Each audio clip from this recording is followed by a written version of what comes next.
Did you know that cars have faces like humans do? With headlight eyes, 2 side mirror ears on either side, a grill mouth between them, windshield wiper eyebrows that look panicked in the rain. From where I sit, in the passenger seat, I think the cars that pass us are smiling at our car like happy strangers on the street, and I see them from the passenger seat only from the passenger seat because I can't drive, because I never learned how, because driver's ed was expensive and no one could take me home afterwards when it was over, because it would be too inconvenient, like how inconvenient it is now when I want to go someplace where the buses don't stop, because all I yearn for is my independence, because my existence is otherwise inconvenient, because my brain works differently. Like a quantum computer, it processes everything simultaneously until it is given too many tasks and overheats often, so it must be cooled periodically to avoid a meltdown. Unlike a conventional computer, which performs tasks one at a time but still functions cooperatively when it runs many programs at once, because my brain works differently and is specialized to calculate things in one particular way, just like a quantum computer, because it is not efficient for everyday tasks, because it solves very specific problems and is not like the conventional computer, who is good for more than one task and was made to be used by everyday people and not just a select group of STEM field scholars who know how to use me correctly.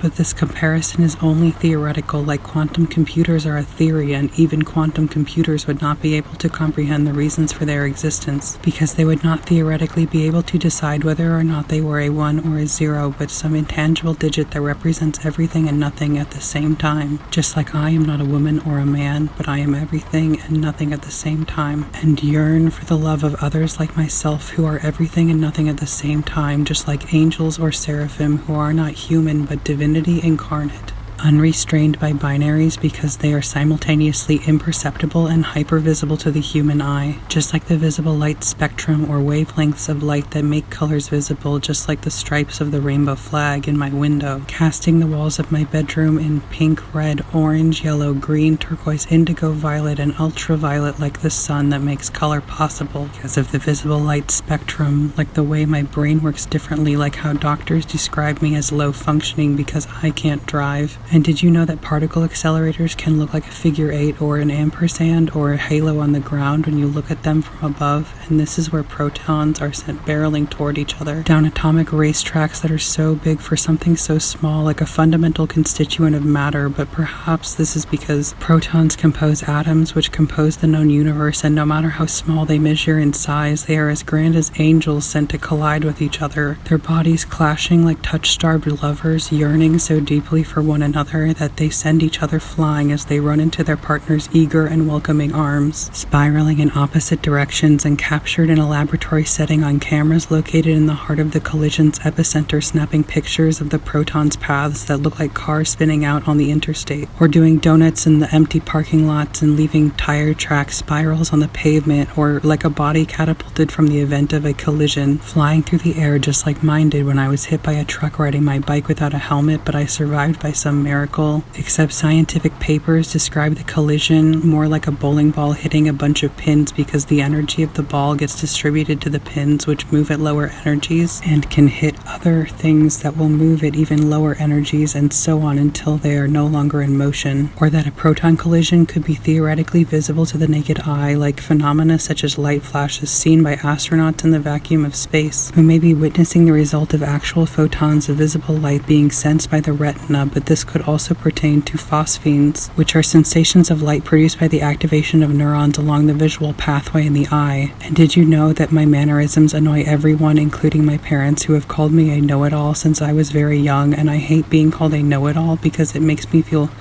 guilty for knowing so many things.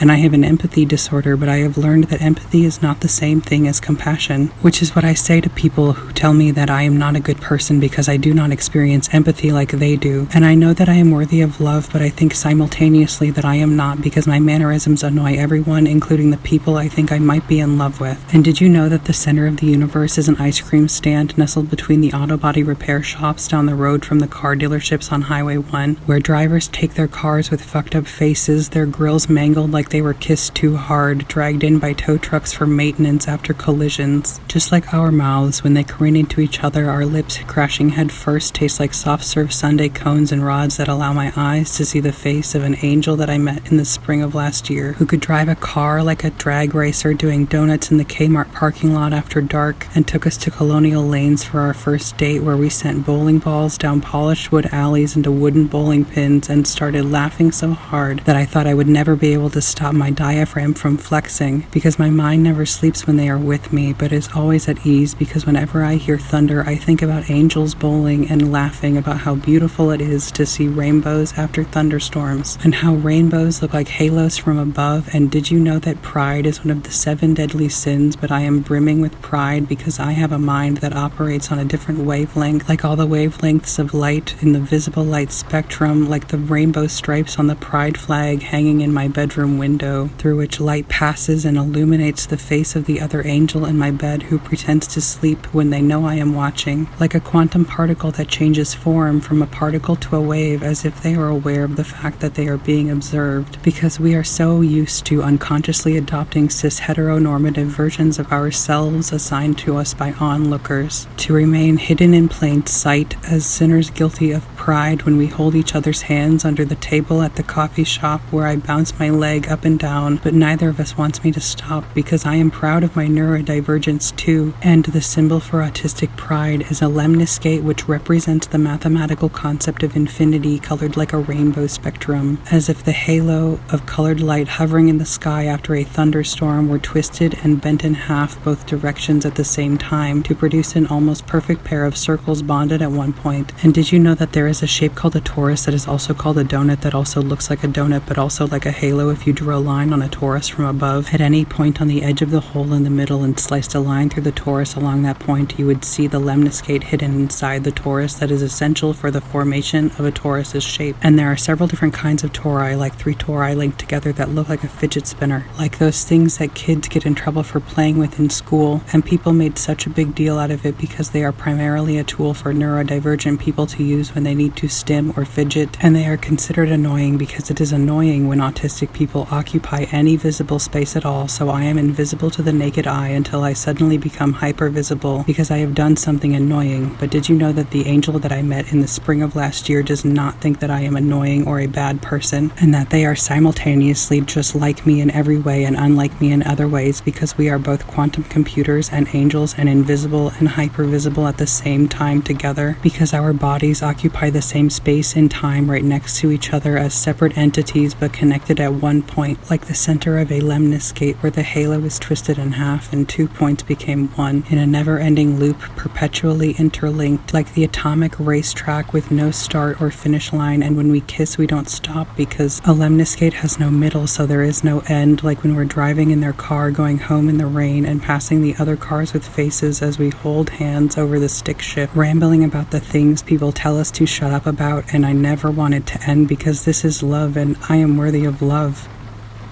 Did you know that?